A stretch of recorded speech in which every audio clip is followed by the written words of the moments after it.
Hello YouTube and welcome to this edition of Racecar Fabrication and Restoration. I'm Ronnie Humphrey. Thanks for joining us today as always. We're going to get back on this nose today, see if we can finish it up, and then we're going to move on to some other areas of the body on this 1988 Buick Regal Winston Cup car. So stay tuned.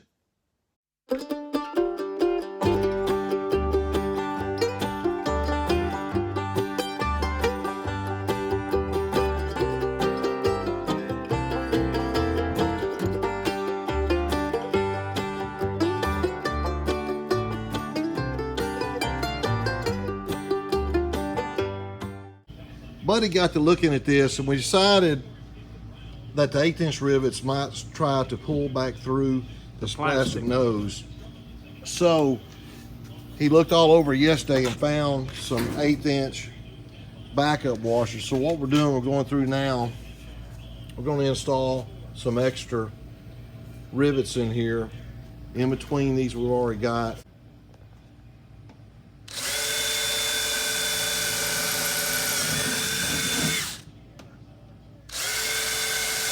What made me notice it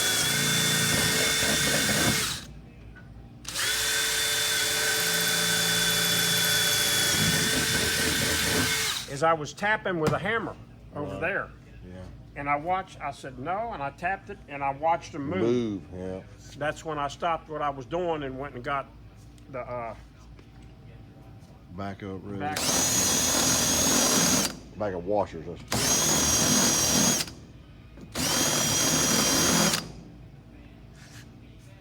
But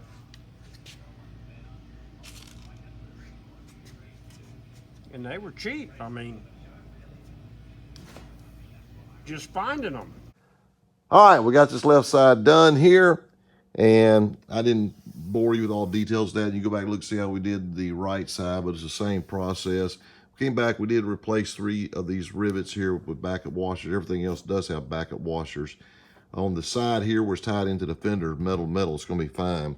We went ahead and welded this little bitty strip right here to strengthen this up. Of course, we got the lip on the inside. Just matches the nose. So this is all completed.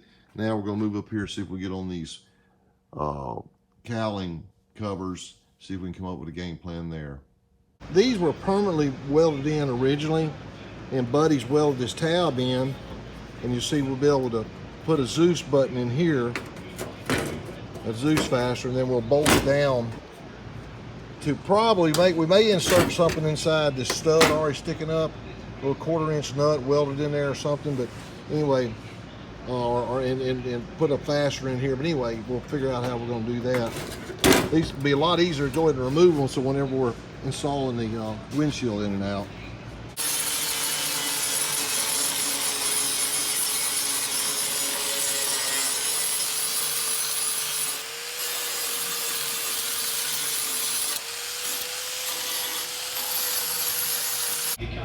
See, once that's pulled down,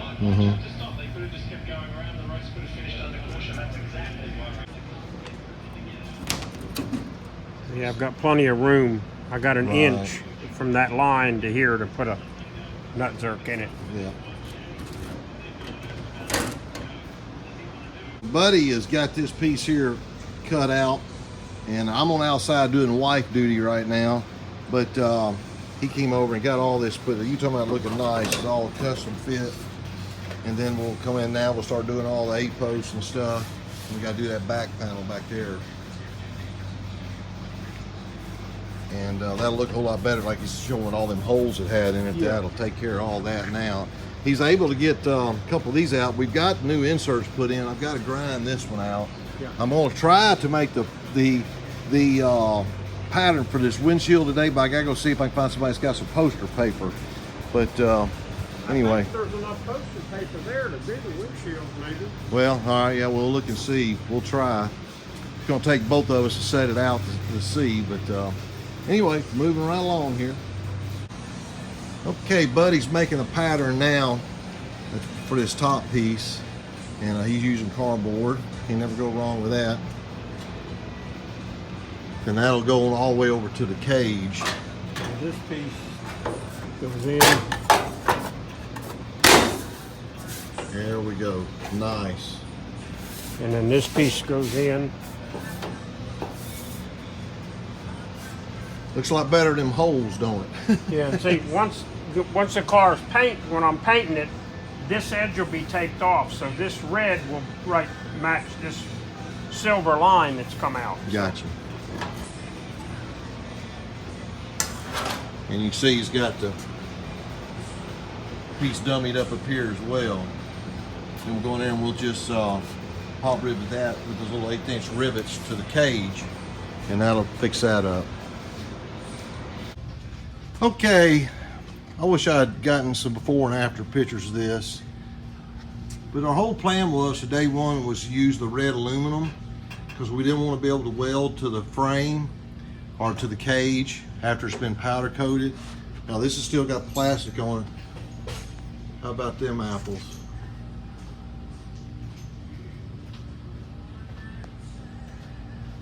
That is beautiful. Beautiful, beautiful, beautiful. Now, like Buddy was saying, come back with Bondo this. Bondo will fill in this crack. Once it's all pop riveted up there, it'll pull tighter. Yeah, yeah. And then the Bondo will be seamed to that, just like this seam here, but it'll be covered up. Wonderful. That'll roll up. Then we'll roll up to the cage and here on this side. Fantastic. It's just kind of a one-man job here we're doing. Well, Buddy got this piece pop riveted in, and you can see how good it's going to look. And yes, I know a Winston Cup car would not have had rivets in it, but you're going to deal with it. That's the way we're going to do this, and that'll all be painted to match the outside. But we're going to curl this up. Got to split this and curl it up and attach it to the roll cage. We're not done yet, but really looks good, and real pleased how that turned out.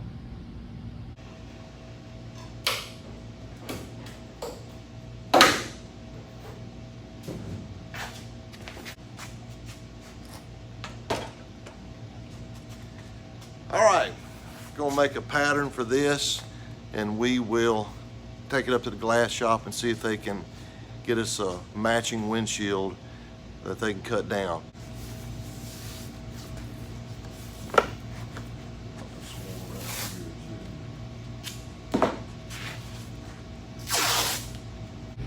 We started trying to market it first with a magic marker, but my wife came up with a good idea. We taped it. I started using a razor blade, and he said, hey, if we tape it, that'll hold it in place, so that way we can get an accurate cut here. So we'll just go around and keep trimming it. See, we're good here, so we got about 1/10 of it done.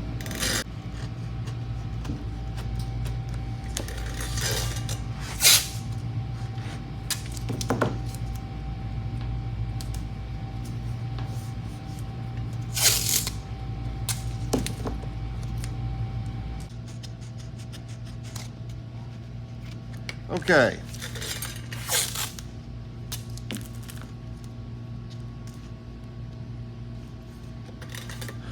That was a lot tougher than I thought it was going to be. I appreciate my wife's help. We'll come back now. I think we're going to split these, let this relax a little bit, and then we'll retape it. But windshield pattern done.